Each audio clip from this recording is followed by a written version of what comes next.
Yo, hey, this shit easy, nigga. Hey, all I'm talking about, nigga, I'm still out here trying to get it. Contender Regime Boxing checking back in with y'all, man. What's happening?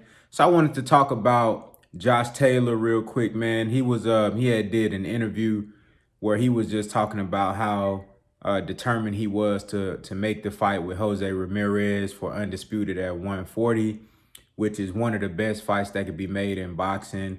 It's for Undisputed, and then the stylistic matchup between those guys is great.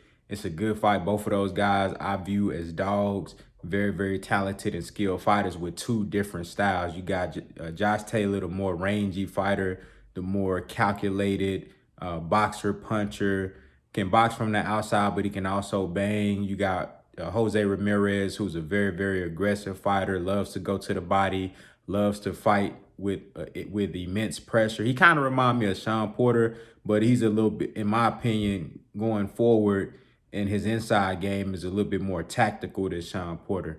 And, he got both of those guys got great chin and stamina and very durable fighter. So that's a great fight. But Josh Taylor, he also mentioned the idea of going down to 135 and fighting TEOFIMO Lopez. He said that he's willing to go down to 135 and fight TEOFIMO Lopez. And Lopez talked about going up to 140, mentioning that he would be willing to, he want to go up to 140 and fight for Undisputed. Of course, in order for that to happen, Ramirez and Taylor has to fight first, so that, go ahead and get that fight over with. But I thought that was interesting when Josh Taylor said that, because, he's not, I know his frame wise, I know he can go up to 147 and fill out nicely, but he's also not a very, very bulky guy.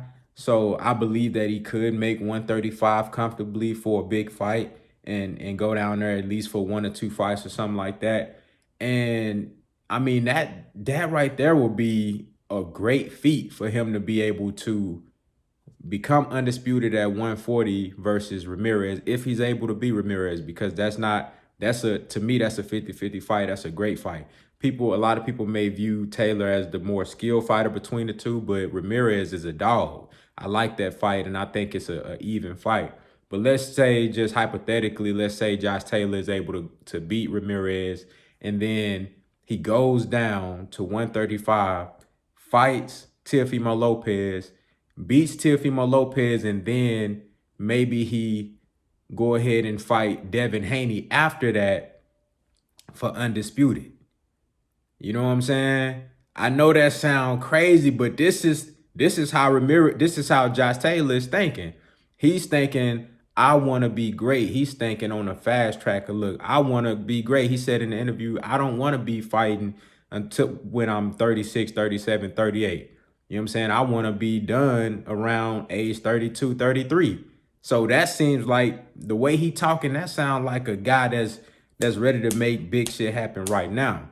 And it is very possible if he one fight away from Undisputed at 140. He go back down, he fight TEOFIMO Lopez, and I think he would be favored to beat Lopez, all things considered, even at that lower weight, depending on how he make the weight cut and how he come into the fight on Fight Night. And he's 29 years old, so I don't think the weight cut is going to be terrible for him, but that's yet to be seen. But let's just say he's able to beat TEOFIMO Lopez.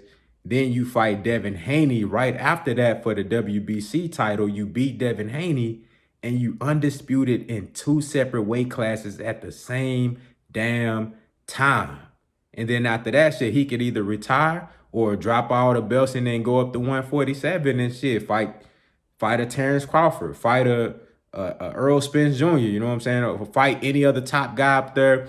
You'll have Jerron Boots Ennis, Virgil Ortiz, you know what I'm saying? This would be some great shit if Josh Taylor could actually pull something like this off. I can't remember the last time anybody was undisputed at 2 weight classes at the same damn time. That shit would be insane, man. I just wanted to touch on that because that's what champions are made of. That's the type of great, attitude, championship attitude, mentality. That's what champions and dogs are made of. And I view Josh Taylor as a dog, and I really believe that he believes that he the best, man. But y'all let me know what y'all think about that, about Josh Taylor's comments and his attitude towards being great. You know what I'm saying? I thought that was interesting, man. Y'all let me know what y'all think. Contender Regime, boxing, I holla at y'all boys, man.